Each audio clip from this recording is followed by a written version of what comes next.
இன்னைக்கு நாங்கள் சென்னைக்கு கிளம்பிட்டோம். மார்னிங் பிரேக்ஃபாஸ்ட் லஞ்ச் ரெண்டுமே அம்மா தான் ரெடி பண்ணாங்க. மார்னிங் பிரேக்ஃபாஸ்ட்டுக்கு இடியாப்பம், தேங்காய் பால், அப்புறம் லஞ்சுக்கு தயிர் சாதம், உருளைக்கிழங்கு பொரியல் தான் ரெடி பண்ணியிருந்தாங்க.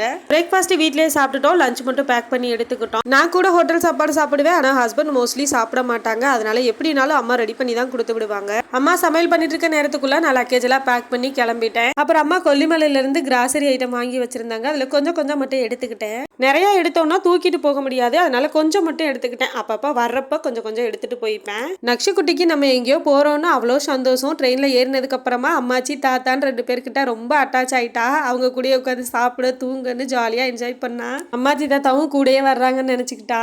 நைட்டு நாங்க சென்னை வர்றதுக்கு கிட்டத்தட்ட 9 மணிக்கிட்ட ஆயிடுச்சு. வீட்டுல போய் சமைக்க முடியாது இல்லையா, அதனால ஹோட்டல்லே பார்சல் வாங்கிட்டு வந்துட்டோம். வீட்டுக்கு வந்ததுமே பாப்பா ரொம்ப டல் ஆயிட்டா. அவளோட குதிரையில ஏறி உட்காந்து அமைதியா டிவி பார்த்துட்டு இருந்தாங்க. நக்ஷுக்குட்டிக்கு 2 இட்லியும் தோசையும் வாங்கணும். அவளுக்கு எது பிடிக்குதோ அதை சாப்பிட்டுக்கட்டும். எங்களுக்கு சிக்கன் ஃப்ரைட் ரைஸ் தான் வாங்கியிருந்தோம்.